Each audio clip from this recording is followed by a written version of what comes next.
This is a relatively small fire, just like most of the 90% and better that we fight each year that never make it more than 10 acres. What makes this fire special? Well, this one happened at Ketron Island and was caused by a plane crash.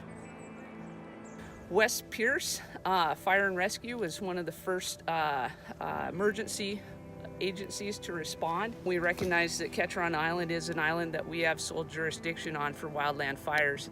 And again, that presented some challenges. Wildland fire we're good at, but what do we know about suppressing aviation fires? We imagine there'd be hazmat, there'd be fuel.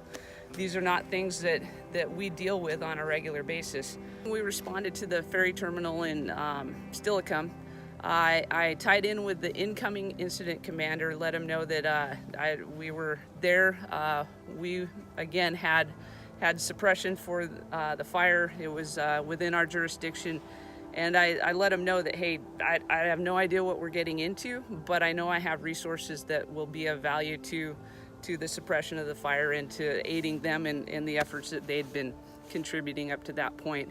One of the first things I did on scene was to kind of look at what the risks were on the fire and then establish a plan from there on how best to aid in the suppression without putting people at risk on the fire.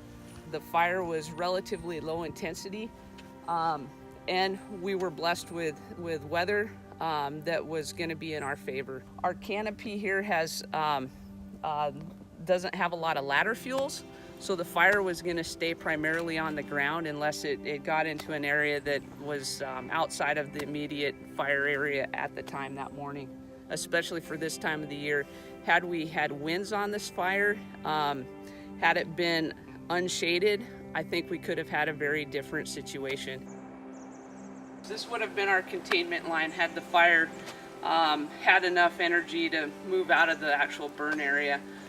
With logistics being so hard to get equipment and people out here, we knew that we wanted a good containment line for the protection of the island.